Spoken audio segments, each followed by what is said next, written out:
और अब अगली रिपोर्ट आपको दिखाएंगे। ईरान अमेरिका में वार्ता पर जारी सस्पेंस के बाद अब बात बंगाल चुनाव की कर लेते हैं।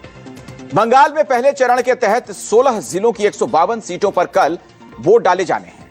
तो इस सेगमेंट में हम आपको इन 152 सीटों का पूरा गणित बताने वाले हैं, लेकिन उससे पहले चरण में जिन लाखों लोगों को वोट का अधिकार पाने के लिए ट्रिब्यूनल के सहारे छोड़ा गया था, उसका हल बताते हैं।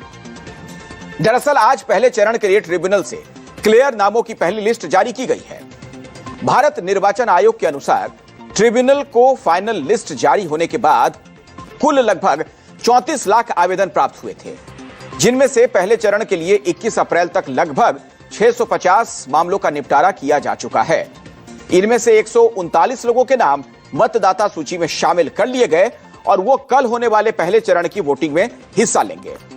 इस बढ़ोतरी के साथ पहले चरण में मतदाताओं की कुल संख्या अब 3,60,77,310 हो गई है। हालांकि जिन 650 मामलों का निपटारा किया गया है, उनमें से 139 को छोड़कर कुछ मतदाताओं के नाम अंतिम मतदाता सूची में शामिल थे, लेकिन डर के कारण उन्होंने ट्रिब्यूनल में फिर से आवेदन किया। चुनाव आयोग ने भी पुष्टि की है कि ऐसे मतदाता पहले से ही मतदान के पात्र हैं और उन पर कोई प्रतिबंध नहीं है। तमिलनाडु में भी एनडीए की सरकार बनेगी और बंगाल में तो इस बार बंगाल के लोगों ने मन बना लिया है, चलना मोदी के साथ है, चलना बीजेपी के साथ है। 15 साल तक ममता बनर्जी को देख लिया, दीदी खुद तो हवाई चप्पल पहन के घूमती हैं और उनके लोग सोने चांदी और कोयला की लूट किए। कोई भी इलाके में, किसी भी जिले में कोई घर नहीं बना सकता जब तक कट मनी न दे, कोई सामान नहीं खरीद सकता जब तक टीएमसी वाले को कट मनी न दे। जिस तरह का माहौल बंगाल में बनाया है, डर के माहौल के खिलाफ इस बार लोग वोट दे रहे हैं और भारतीय जनता पार्टी के पक्ष में वोट दे रहे हैं। तो जिस लिस्ट की बात हम लोग कर रहे थे, ये लिस्ट सुप्रीम कोर्ट के निर्देशों के अनुसार पब्लिश की गई है। सुप्रीम कोर्ट ने संविधान के अनुच्छेद 142 के तहत अपनी विशेष शक्तियों का प्रयोग करते हुए चुनाव आयोग को यह निर्देश दिया था कि वोटिंग से 2 दिन पहले तक ट्रिब्यूनल द्वारा पात्र घोषित किए गए मतदाताओं को मतदान करने की अनुमति दी जाए। कोर्ट के आदेश के अनुसार पहले चरण के नाम क्लियर करने के लिए 21 अप्रैल की तारीख तय थी। इसके बाद चुनाव आयोग ने आज सुबह लिस्ट जारी कर दी। आधिकारिक आंकड़ों के अनुसार ट्रिब्यूनल से क्लियर नामों से पहले इस चरण के लिए कुल 3,60,77,171 मतदाता मतदान के पात्र थे, लेकिन ट्रिब्यूनल से क्लियर 139 लोगों के नाम जोड़े जाने के बाद अब कुल मतदाताओं की संख्या 3,60,77,310 हो गई है। 29 अप्रैल को होने वाले दूसरे चरण के मतदान की अंतिम मतदाता सूची अभी तैयार नहीं हुई है, क्योंकि सुप्रीम कोर्ट के आदेश के अनुसार ट्रिब्यूनल की कार्यवाही 27 अप्रैल तक जारी रहेगी। दूसरे चरण से पहले और भी नाम जोड़े जाने की संभावना है। इन सब के बीच ममता बनर्जी दूसरे चरण के लिए चुनाव प्रचार में व्यस्त हैं। आज जोड़ा सांको विधानसभा में चुनाव प्रचार के दौरान उन्होंने चुनाव आयोग पर पक्षपात करने का आरोप लगाया है। मेरे को बोला नहीं, हम परमिशन नहीं देंगे। हम बोला अच्छा, इतना बड़ा बन गया तू, ठीक है बाबा, हम तो चाय पीने जा सकते हैं ना, हमारा मीटिंग करने का जरूरत नहीं है।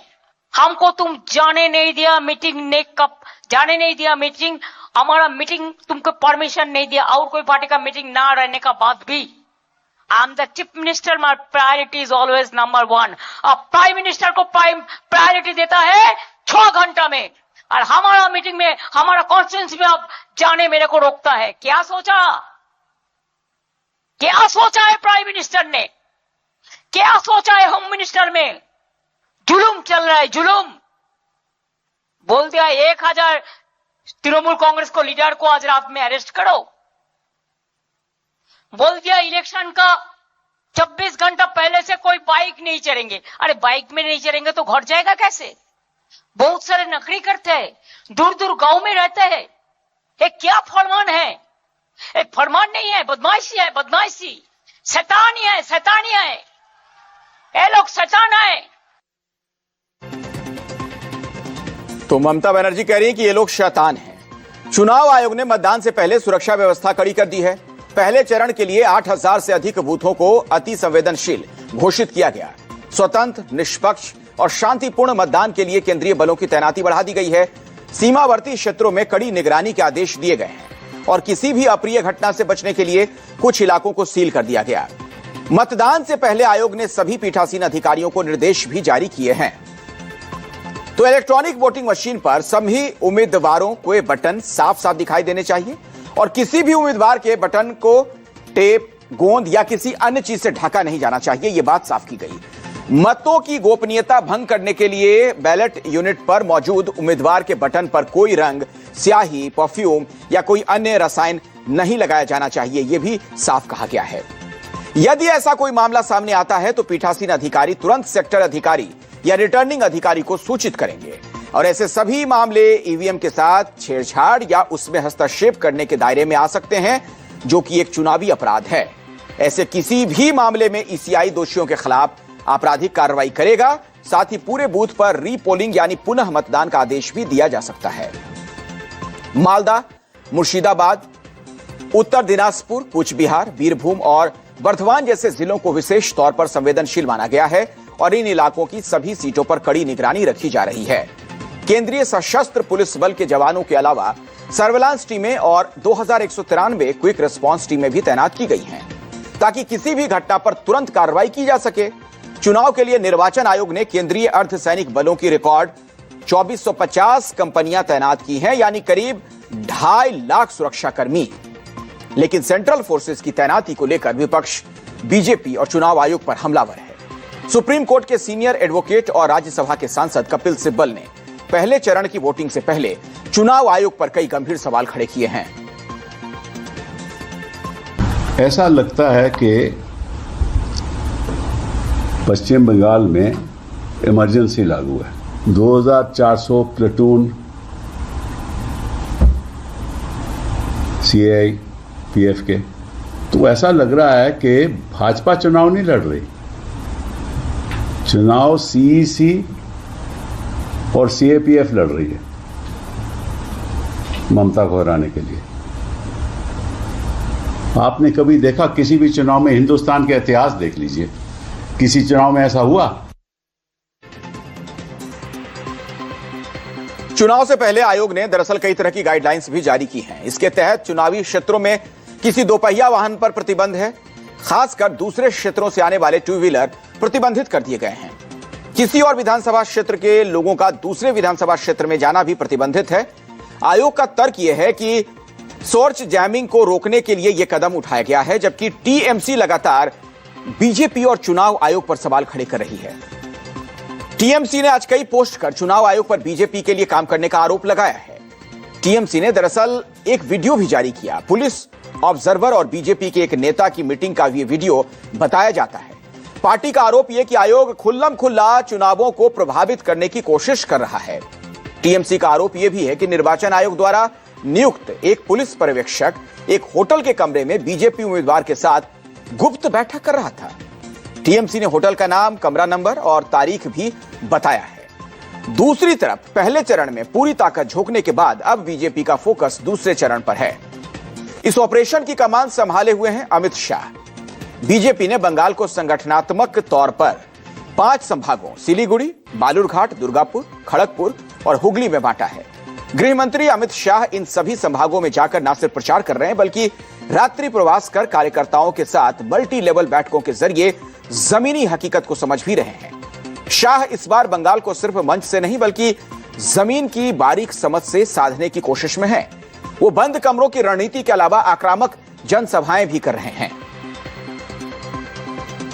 ये दीदी के राज में, कम्युनिस्टों के राज में पूरा शहर एक प्रकार से आज झोपड़पट्टी का शहर बनकर रह गया है।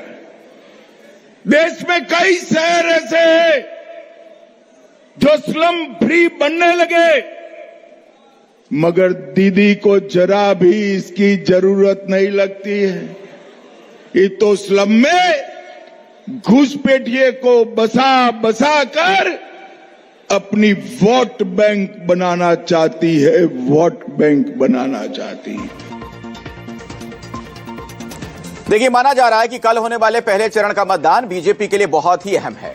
उत्तर बंगाल के कूच बिहार, जलपाईगुड़ी, अलीपुरद्वार जिलों में हिंदू वोटर निर्णायक हैं, इसीलिए राजनीतिक तौर पर यह इलाका बीजेपी की तरफ झुका हुआ माना जाता है।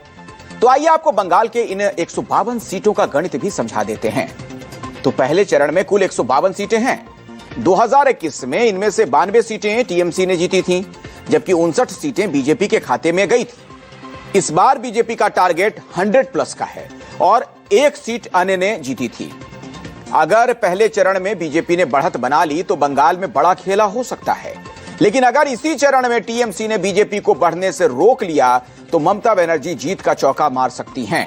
लेकिन बीजेपी नॉर्थ बंगाल में अपनी पकड़ को बचाने के साथ और बढ़ाने की कोशिश में है।